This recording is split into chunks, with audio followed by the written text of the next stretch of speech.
Brett McKay here, and welcome to another edition of the Art of Manliness podcast. Why are so many social, business, and classroom interactions so dang dull?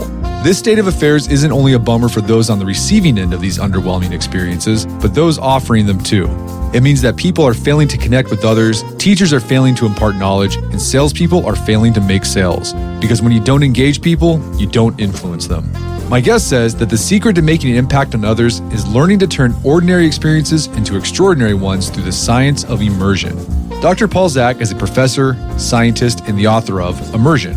Today on the show, Paul shares what he's learned from decades of neuroscience research on how to create immersive experiences that'll set you apart as an individual or business and increase your influence. We discuss the elements that create immersion, what goes on in the brain when it occurs, how long it can last, and how to induce immersion. Whether you want to teach a more engaging class, wow your customers, or simply make everyday interactions with friends and family more memorable. After the show's over, check out our show notes at aom.is/immersion.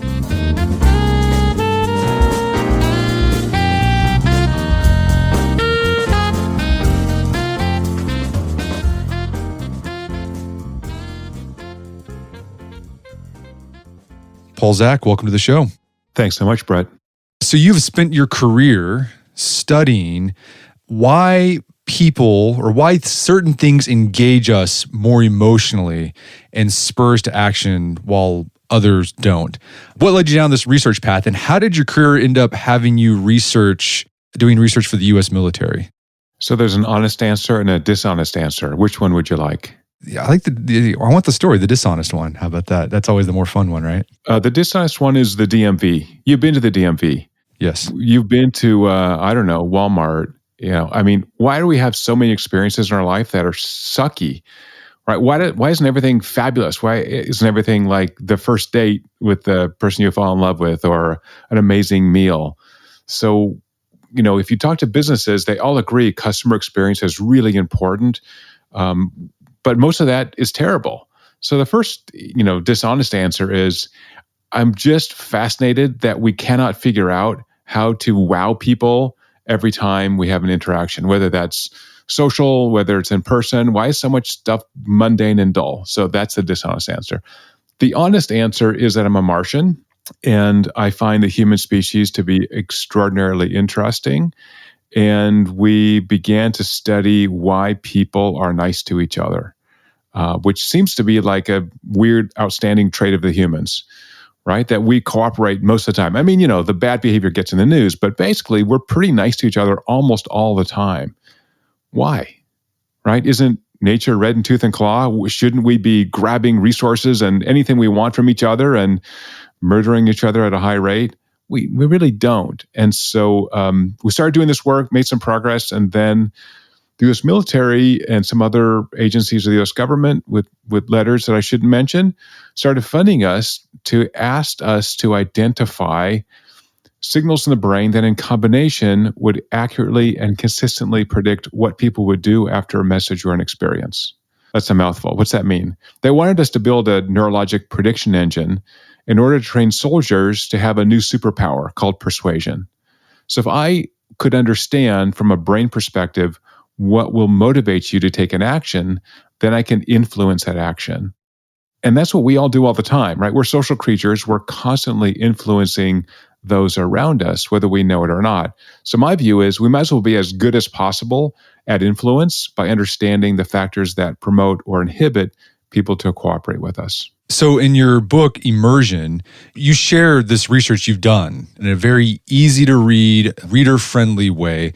And you explain the neuroscience of what makes certain activities, certain moments in life really engaging, where it just lights us up and causes us to take action. And you say one of the key features is that these moments, they're extraordinary experiences that put us into a state of immersion. So let's talk about definitions first. Like, how do you define what's an extraordinary experience? And then what do you mean by this state of immersion? Right. So there's a real dilemma when we started doing this work, which is if I ask you to rate an experience like, the cup of coffee you had this morning, how good was that on 1 to 7 scale? Well, compared to what?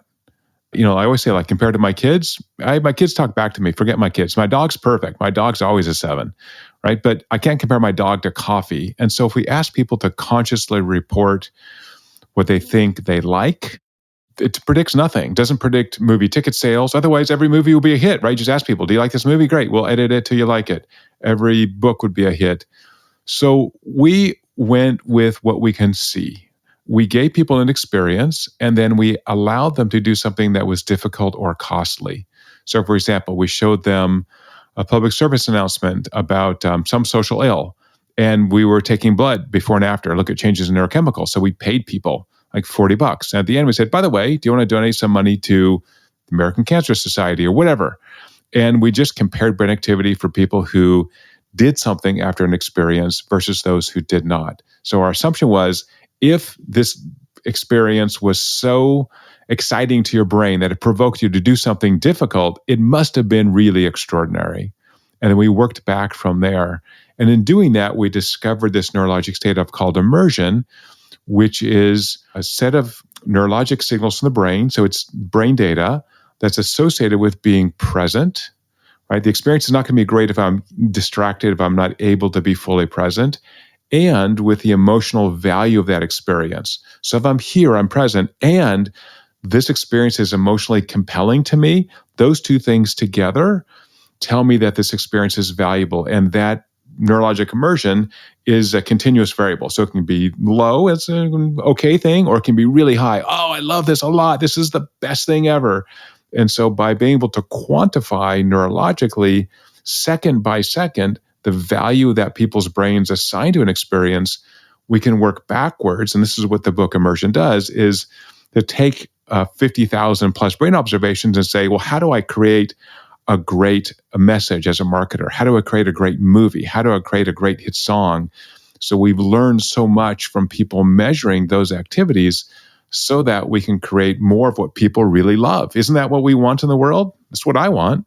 So what are you looking at in the brain to measure this immersion state? Because as you said, I want to talk more about this. Self-reporting isn't useful. So you can say you like something, but it actually didn't engage you. So what are you looking at? What are you actually measuring to figure out whether someone's in this immersive state or not? Yeah, great question. And again, we're doing this all the time, right? We're trying to assess, should I go out with that guy or girl? Should I buy that sport coat? And we're really trying to assess our own preferences, but those preferences, MyLab and many others have shown, are deep in the unconscious areas of the brain. So they're not really open to conscious awareness, at least not very clearly. So we found this immersive state is associated with the brain's binding of a neurochemical called dopamine that probably most listeners have heard of, that's associated with things like risk-taking and reward. It's the same chemical that drugs of abuse like cocaine and methamphetamine increase, millionfold in your brain. So first of all, it's this arousal chemical. I got to be turned on by this thing so that I'm present. And the second neurochemical is called oxytocin, which is that emotional resonance. Like, how valuable is this to me emotionally? So if I have this kind of arousal state, dopamine, and I'm getting emotional value from this, that combination together, the dance of those two neurochemicals, induces electrical activity that we can measure with big $100,000 machines, or now with things like smartwatches by applying algorithms in the cloud. So it allows us to actually quantify second by second when something is good or bad. So can I give a concrete example? Because this sounds like we're at 30,000 feet. Yeah, this perfect. Is super useful. Yeah. So we built a platform so that anybody can measure what the brain loves. And one of our longest term subscribers to the platform is the professional services company Accenture. And they have found, in the $1 billion they spend a year on corporate training, that their employees cannot stay immersed in training for more than 20 minutes, right? So if I want to get this information in your brain, Immersion says it's important information is saved in the brain in a way that makes it easily accessible. Accenture has now broken down their training into 20-minute segments so that they get the most impact for the money they spend on training. I don't know why it's 20 minutes, why it's not 18 or 22, but they found around 20 minutes, your brain is fatigued, you need a break. So brain cells are just like muscle cells. They fatigue with use, and immersion is really metabolically costly. So if I'm going to influence you, if I want to get information in your head, I've got to give you this intensive and generally short experience so that the information is categorized, put in your brain, and then potentially influences your behavior. So this is really the science of influence. Okay, so when we are experiencing an immersive moment, there's dopamine. Our dopamine levels rise because this thing is grabbing our attention. But then also combined with that, oxytocin levels rise as well. And oxytocin, I think people have heard it as like the nurturing molecule. It's like the thing that helps us bond to people. But you're saying it also helps us experience that emotional, like it makes the event we're experiencing emotionally salient to us. Correct. Right. Okay. And so it's both those kinds of things. And again, those activate large networks in the brain. What we found is that if we grab data from the brain's output file, which is these 12 cranial nerves that come out of your head and send information to the rest of your body, I can grab a huge amount of information, networked information from the brain. And that was the real breakthrough that we made, about 10 years ago, is that as opposed to putting in an MRI scanner or putting a big, EEG cap on your head, that we can actually grab these data from your cranial nerves and get really good signal where we're able to predict things like hit songs 3 months in advance with 97% accuracy using immersion, or predict mood in the elderly with 98% accuracy.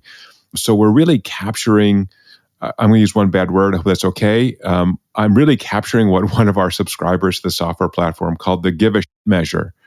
So because the brain is so metabolically costly, so energy hungry, it wants to just cruise most of the time. So when we see this neurologic state immersion, it's really expending a lot of metabolic energy. So the brain is investing all this energy to process this experience. And that's why it's valuable to us. The brain goes, wow, this is the best thing ever. Give me more of this. So again, think of that, gorgeous guy or girl you see walking down the street. You're like, whoa, this is, how did nature create this amazing creature? Or I don't know, the best meal. I just came from South Africa. I had one of the best meals of my life, a 2-hour dinner, course after course, this chef's tasting menu. And it was amazing, right? Just mind-blowingly good. And I was just, totally immersed the entire time. So, give me more of that. Okay, so by knowing this immersion idea and that there's this dopamine and the oxytocin, as you said, you can reverse engineer this to create more engaging experiences. Let's talk about this. Like a lot of things in our life, they grab our attention, right? We all have smartphones and there's things that when we're scrolling through, it grabs our attention, but they're not emotionally resonant. So what's going on there? Why are some things, they grab our attention, but they don't emotionally resonate? So like what makes an attention grabbing moment have that oxytocin boost as well? Right. So that's a good question. So let's go two answers on that. So one is, if I grab your attention, but I don't get any emotional value from it, I call that state frustration. Like I want this YouTube ad to be great, but after 6 seconds, I hover over the skip and I want to go away. Or, some, I don't know, new show, whatever it is, right? It's just frustrating. Like I'm here, I'm present, I got the dopamine effect, but just not getting much value out of this. So the second question is like, how do I do that? What we found now in measuring just tons and tons of experiences is that if I use a narrative arc, if I create tension, I have a human scale story, we are, as social creatures, fascinated by the other humans. And that's why movies are not going away, novels are not going away. We're really interested, podcasts like this are not going away. We're really interested in what the other humans are doing, and we can learn from them. But if I craft that information as a story that is introducing characters who have a crisis or mystery, who have to resolve that mystery, who have to do something often extraordinary to do it, that seems to be the most effective way to sustain immersion. So again, we all know this intuitively, right? If Brett, you and I are out at a bar at happy hour hanging out, we're going to be telling stories to each other, right? So, and that's essentially what we're doing right now on your podcast. We're kind of telling stories. I'm telling a little more technical story, but I'm still trying to craft that around a human scale story. So when we measure stories, like when we work with movie studios and TV networks, you can see second by second when that story, by measuring immersion, when that story starts to lag. Now, you don't want to be at 100% immersion all the time. It's too exhausting. You want to modulate immersion. But even in our own daily lives for listeners, right, think about crafting a really effective story in 3 minutes, in 5 minutes. It's got to be kind of tight. It's got to open hot. And you've got to get me in this story. Open hot means, grab that dopamine attentional response. Like, oh, something new's happening here. And now add in that social component, right? That here's the crisis. Here's the weird thing that happened to me. Here's something that was unexpected that we had to overcome. That narrative arc is really the most effective way to entertain, but also to influence people. All right. So to create immersive experiences, you have to tell a story. Yeah, a good story. A good Not story. any story, but it's really got to be, tight. So, think of comedians.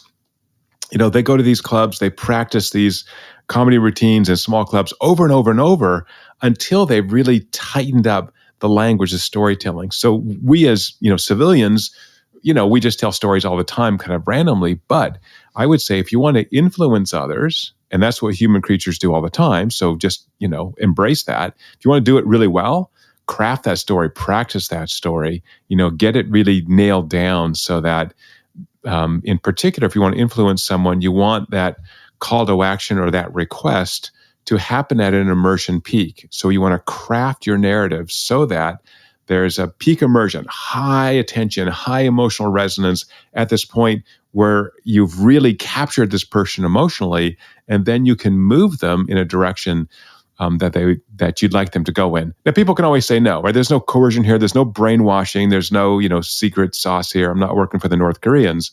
But if I'm going to try to influence you to do something that you can choose to say yes or no to, I might as well do it as well as possible. So when you're crafting a story, what causes those peak immersion moments? Great question. Lots of things. One is authentic emotion. So think of a movie, right? Great acting. You really extract the emotion. They're not overacting. It's like subtlety. The sort of Jack Nicholson. Really great acting. If you're telling your own story, it's really showing your emotions. So I think a lot of guys tend to be not that emotional. But if I want to actually influence you or entertain you, I actually need to express my emotions, right? And so it doesn't mean I'm crying about something, but it means I'm, really authentically expressing how I feel. So the cool thing about immersion is it's contagious, right? If I'm excited about this experience, you tend to get excited about it too. And so that's how social creatures influence each other. So it's really believing in the story. So the caveat to that is if you're making this up, if it's fictional, it's really hard to tell a good lie because as social creatures, we're really good at picking up the unconscious signals of people who are lying to us, right? That happens all the time. People lie. So we've shown in lots of published scientific research that, basically these signals for uncertainty or weirdness, we see those in the brain. We don't always consciously know it, but our brain knows it. And we have that kind of innate sense, like, I don't know, this dude, something's wrong with him, right? I just don't get it. I can't put my finger on it, but something feels off. And that's a very important signal as well. So again, if you want to influence someone or want to get that cute girl to go out with you, you've got to be yourself, right? And again, we sort of know that, but be yourself, but craft that story, rehearse that thing you want to say so that it's very natural. So Brett, I gave a talk at TED Talk about 10 years ago. It's got a couple million views now. And I had 10 months to craft that talk, right? It's 18 minutes. I did it over and over and over. I workshopped it. I got feedback. I had people critique how I was standing, how I was moving. I brought in props, right? All that was, 10 months of writing and practicing and rehearsing. And, and it got a standing ovation. It went really, really well. But that's how much prep, maybe not that much, but, a lot of prep is necessary to really craft a great narrative. Okay, so to tell a good story, you want to show authentic emotion. Like you want to be sincere. But paradoxically, I think a lot of people think that in order to be authentic or sincere, it requires spontaneity, right? You have to say things off the cuff. But in order to say what you really feel, you often have to intentionally practice it to express, what you want to express instead of offering, sort of jumbles of incoherent, spontaneous thoughts. So what else goes into an effective immersion producing story? So it really is structure. So kind of think of three things for listeners. There's three things you can control that influence how much impact you will have on somebody. That impact, again, could be just entertainment. It could be influence. It could be buying a product if you're a salesperson. The first thing is setting the stage. So you want to establish psychological safety. I want this person to be relaxed, the person I want to interact with, right? And so that means you've got to be relaxed, make sure they're comfortable. If you have a full bladder, that takes away neural bandwidth, and you can't listen to my story or my pitch, whatever it is. So first, establish psychological safety. Hey, how you doing, Brett? Oh, great to see you. Would you like a cup of coffee? Yeah, have a seat. Oh, it's going to be a fun conversation. So establish psychological safety, number one. Number two is think of structuring that content. So use a narrative structure, have this tight structure with a hot open, and have, if you want to influence someone, a call to action at an immersion peak. And the third is how you deliver that content, right? So deliver it, as I said earlier, with energy, with your own excitement about it, so that you infect other people with your own immersion. So establish psychological safety, structure the content, and then deliver the content with immersion. And that structure, I think the important thing you talked about, there has to be that sort of tension where you think it's not going to be resolved, but then you do resolve it. Exactly. So again, for listeners, look at go online and pull up any old movie trailer, theatrical movie trailer. These are roughly around 3 minutes, and you'll see that those movie trailers introduce characters. They put them in a weird situation where those characters don't know what to do, and then there's a crisis. That's the peak immersion moment. And then they don't tell you what happens after the crisis. You have to buy a ticket to go and watch that movie or stream that movie to find out what the heck happens. That's a perfect structure for a call to action. I don't want to resolve the conflict because now you have to pay to figure out what happens. But there's always going to be a conflict. If it's just flat, Bob and Sue showed up, they went to their classes in college, and then they went home. I don't care about that. I'm not learning anything from that. That's not new. But they go to their classes, and then a bomb went off. And then Bob couldn't find Sue. And then all of a sudden, here's a sound. Okay, now, holy crap, maybe once in my life, a bomb will go off, and I'll use this information, this story, so I can learn what to do in that situation. So, I'm putting tension into it. And in our normal lives, we avoid tension. But in the storytelling space, we want to actually create tension in other people. And we like that from the listener's perspective, we want tension. We're going to take a quick break for a word from our sponsors. And now back to the show. And what's interesting, this story arc that you can use to create tension and create those peak immersive moments, you can do this when you're doing a sales pitch, and we can talk about some of the things you do when you're teaching, and you have a chapter on that. But you can do this with events, with physical things you're actually doing. I think of Disney World or Disneyland.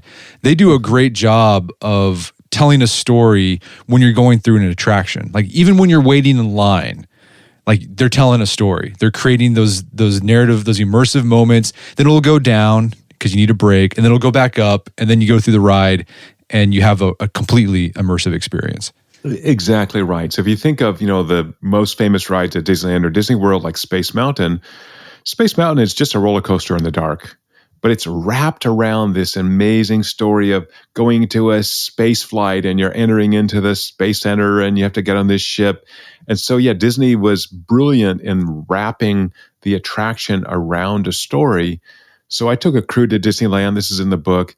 And we found that on average, for the 8 or 9 rides we went on at Disneyland, that they were the 98th percentile, averaging 98th percentile compared to all other live experiences we've measured. So Disney is just nailing it.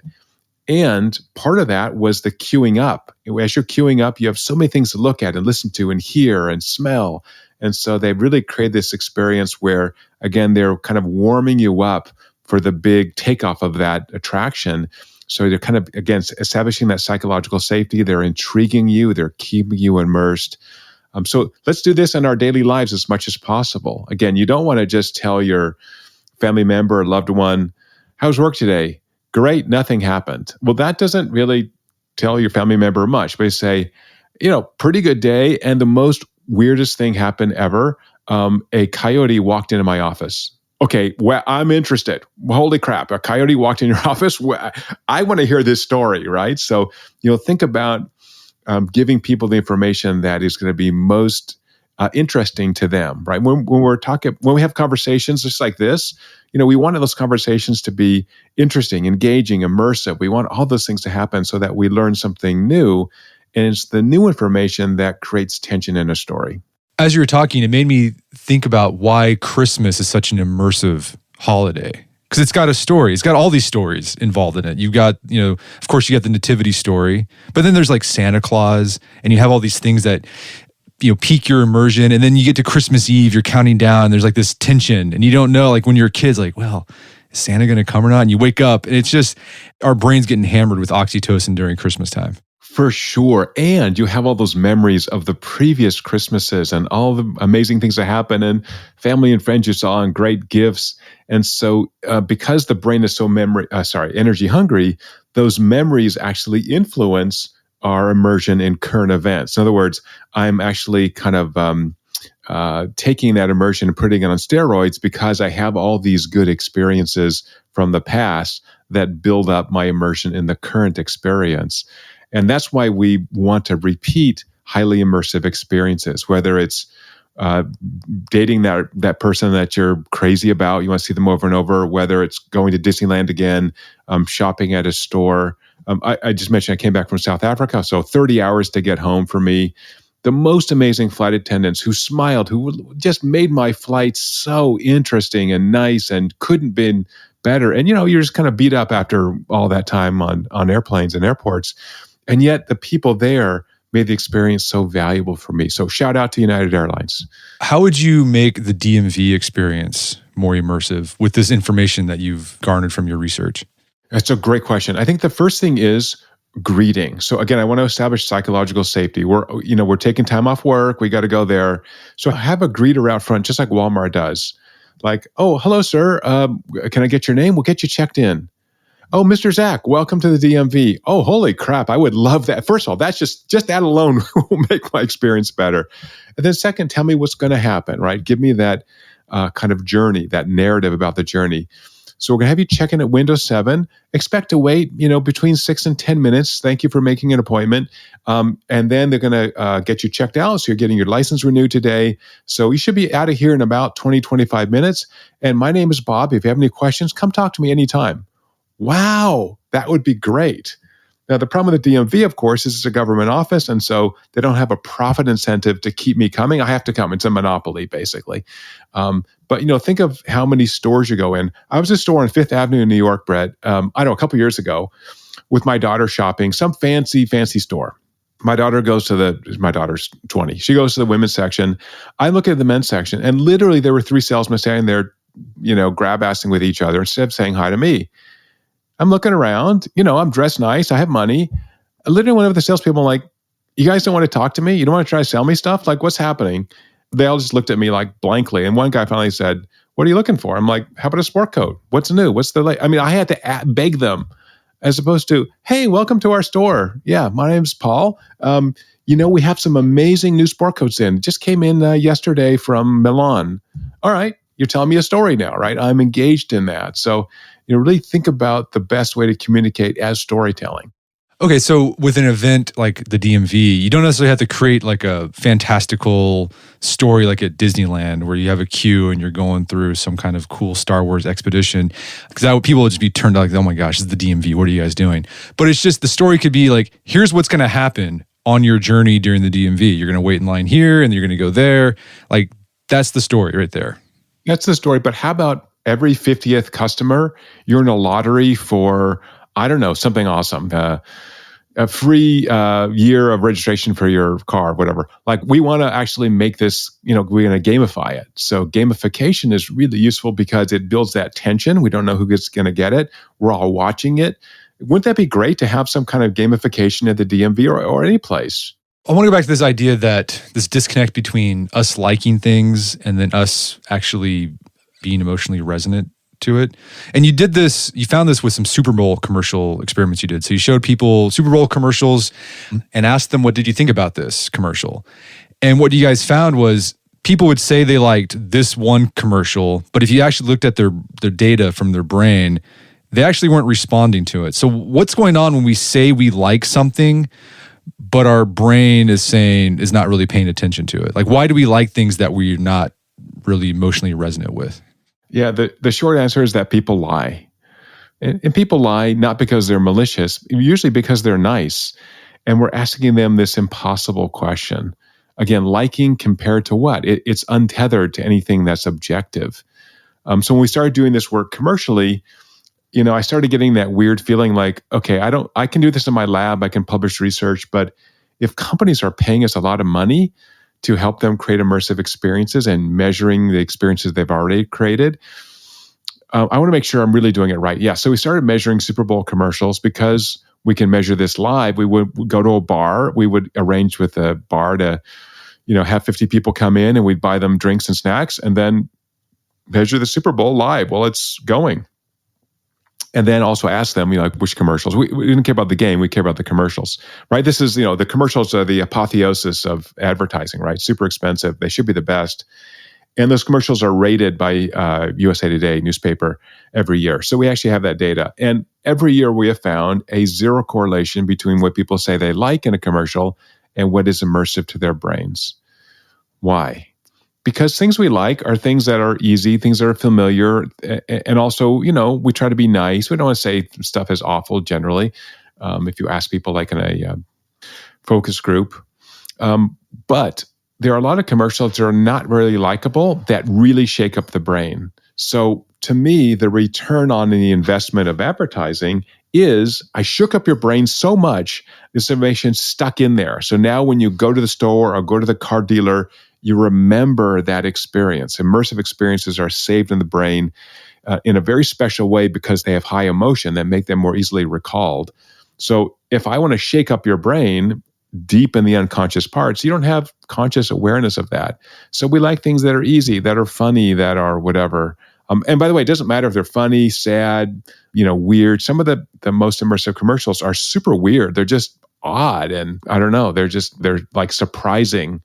So generally people value neurologically things that are similar to what they know, but a little bit different. So like in music or in movies, right? We have genres we like, and I want to have more of that genre, but I also want a little bit of new stuff added to it, but not too new, right? If it's completely weird, then it's too far outside my general preferences.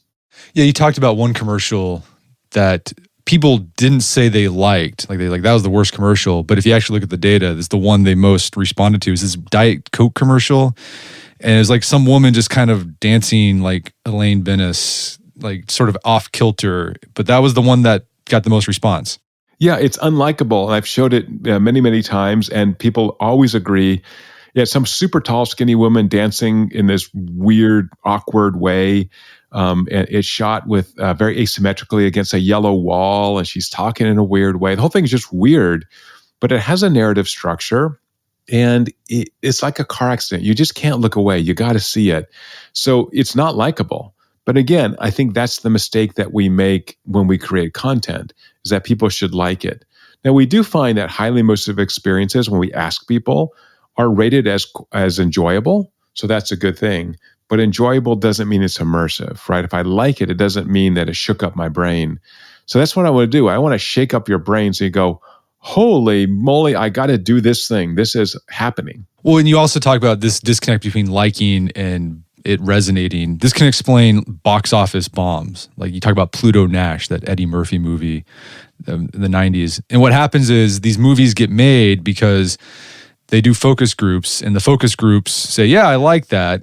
And then the director and the producer start making changes based on what the focus group says. But the focus group is probably wrong. Like they might like it, but they're not actually emotionally resonating with it. Yeah, there's this fetishization of data. So all data is not good data, right? So I think I quote in the book, I think Ridley Scott, some other directors who just ignore whatever those focus groups say. The classic example is, remember the movie Marley and Me from, early 2000s? Oh, yeah. And, they focus group that. They ask people about the movie, what they like, what they dislike, and they're like, oh, don't let the dog die. And like the whole point of that movie is the dog at the end has to die. Sorry, spoiler alert for people who haven't seen this 15-year-old movie. So the dog has to die so that humans can take the lessons they learned from the dog and go on and live a good life. But if you're not a storyteller, if you don't understand structure, if you don't understand why a movie has resonance emotionally, then of course you don't want the dog. Who wants the dog to die? But that's the point of the movie, right? So again, I think asking naive people who are not experts, but even experts don't know, right? Because we have this thing, Brad, I call the Freudian hangover, which is we think from this coke addict Freud that if I just probe you the right way, I can make the unconscious conscious. But actually, those are separate data streams. The unconscious part of your brain is probably 99%, and it's largely not available to our consciousness. So if I want to have you tell me about your unconscious emotional response to an experience, you're just going to fake it, right? So because you just don't know. It's like asking your liver how much it enjoyed your lunch today. You were like, that's a stupid question. That's the same thing about asking, let's ask your brainstem how much it has enjoyed this conversation with Paul Zak. Well, your brainstem can't talk. Yeah, and I think this disconnect can explain like why some movies become cult classics, right? They might have come out and they bombed initially for whatever reason, but because they immerse people into something, it has a long life. Like, I mean, thinking like Christmas. Yeah, a Christmas Story, right? We're talking about Christmas. A Christmas Story. I think when it first came out, it bombed. But now it's become this cult classic that everyone watches every Christmas, and they have memories about this movie watching it as a child. Right. So you get that double whammy. You get the nostalgia, that memory effect, and it's such a cute, sweet movie, and it's also time limited, right? So again, one of the factors that we found almost always is that shorter is better. I'm not going to watch A Christmas Story, 40 times before Christmas. I'll watch it maybe once or maybe twice. I really have to.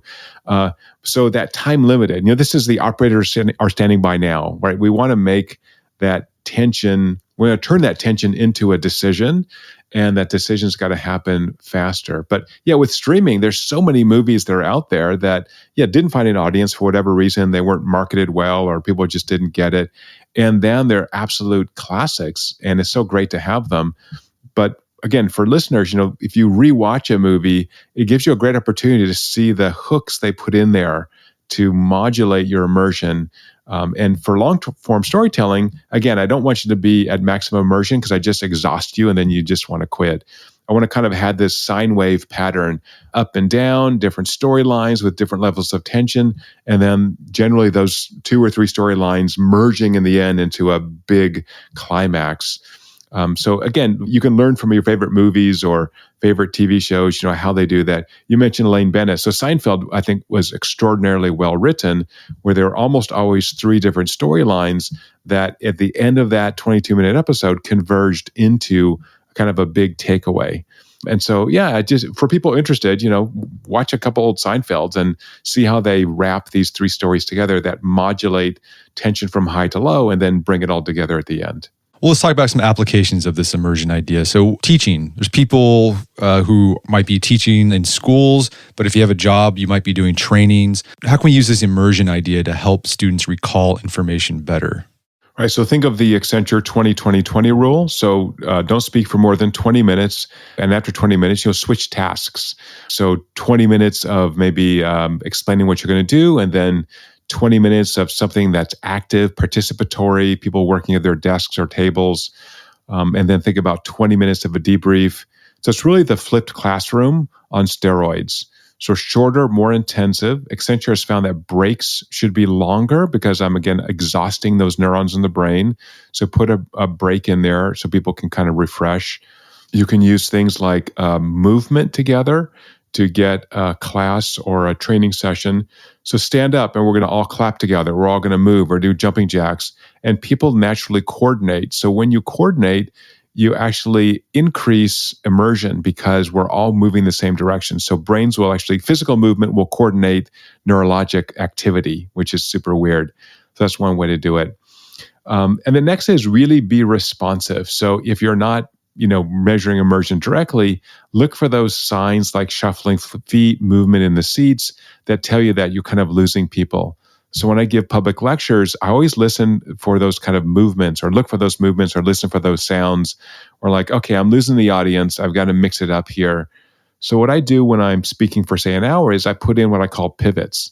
If the audience is getting restless, I have a backup plan. And I have actually every 20 minutes in a talk, I have a pivot that I may or may not use. If the talk's going great, run with it. It's fine. If the people are getting restless, then pivot into that.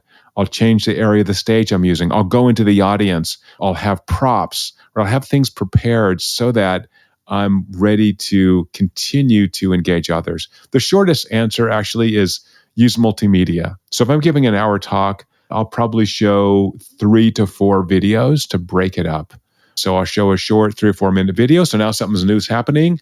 And then I'll go back and talk about that video. Maybe I'll pull the audience if we have technology, talk, and then ask them to think about something or ask them to do something. So shorter is better, and storytelling always wins the day. What about how can you use this immersion idea to be more persuasive, right? Let's say there's a guy in sales making a sales pitch. How can you use these ideas? Yeah. So first, establish psychological safety. Second, really think about the outcome you want to get, right? If it's sales, how much? What exactly is this person buying? Not like, would you like to buy one of our products? But hey, you know what? I looked at your company and I think our Nespresso coffee maker is going to be perfect for your office. So let me tell you why. And then you can go through the history of how it was made and the technology. And you have this, and then, we made version 1 of the Nespresso. I'm making this all up now, and completely failed. The thing broke, people hated it. And, I wasn't even working for them and I saw this product come out and I'm like, this is a piece of crap. And then they brought in this Italian engineer, amazing. His name was Guido. He actually created the most beautiful machine you've ever seen. And this thing will make 5,000 cups of coffee in a row before you need to service it, better than any other coffee maker. So I'm making this all up now. It's fake. Nespresso's not paying me. I'm just looking at my coffee maker in my office.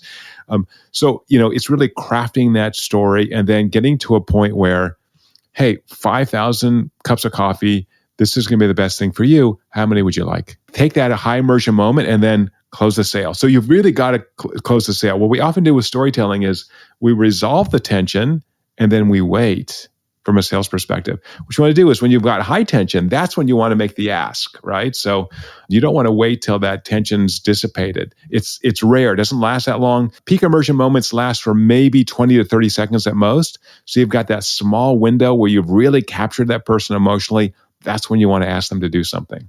What about, we've been kind of talking about this throughout our conversation, but just using these ideas to create more extraordinary experiences in our daily lives. So this could be at work. It could be just a social interaction we have with somebody. It could be a date.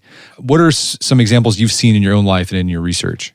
Yeah, it's really cranking it up. So one of the kind of motifs of the book or key takeaways is that once we train ourselves to be deeply immersed in experiences, we open up a wealth of opportunities to have stronger social connections, more influence on others, happier and longer lives. And there's actually data in the book on that. So I really want to be connected to the humans around me. And I said I'm a Martian earlier. I'm working very hard to be a human by really investing in relationships. So we can do this by, number one, the first step, being present, right? So put away your phone, make eye contact. I call this listening with your eyes. I'm going to give you the gift of my full attention. And then I want to be open and listening and absorbing what you're telling me, right? I want that oxytocin effect to be really immersed. And I want to share the emotions that you are expressing as you're talking to me, telling your story, doing something with me. So it's really training ourselves to be in the here and now and to be open to experiences. And once we do that, gosh, at Starbucks or on the airplane, as I said, with a nice, flight attendant, amazing, 15-hour flight person who was smiling the entire time. I don't know how he did it. Then I'm happier when I get off the plane and I see my family and I'm happier, right? There's this sort of contagion effect in which it flows. So it's really understanding that to flourish as human beings, we've got to connect to others at a fundamentally deep level, at an immersion level. And when we do that, we get better and better at it. And even Martians like me can actually simulate being a human and actually having those full emotional connections to the people who care about us. Well, Paul, this has been a great conversation. Where can people go to learn more about the book and your work? You can go to getimmersion.com, immersion with an I, or pauljzak.com. The book is Immersion, The Science of the Extraordinary and the Source of Happiness. The two things I really want in my life. I want extraordinary experiences and I want to be happy. So if you want those things, you'll get some lessons in the book. Brett, thank you so much. Well, thank you, Paul. My guest today was Dr. Paul Zak. He's the author of the book Immersion. It's available on Amazon.com and bookstores everywhere. You can find more information about his work at his website, pauljzak, that's ZAK.com. Also, check out our show notes at aom.is/immersion, where you can find links to resources where you can delve deeper into this topic.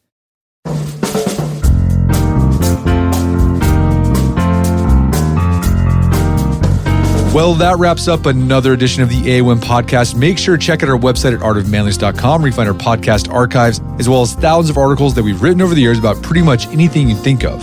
And if you haven't done so already, I'd appreciate it if you take 1 minute to give us a review on Apple Podcast or Spotify. It helps out a lot. And if you've done that already, thank you. Please consider sharing the show with a friend or family member who you think we get something out of it. As always, thank you for the continued support. Until next time, it's Brett McKay, reminding you to not listen to AOM Podcast, but put what you've heard into action.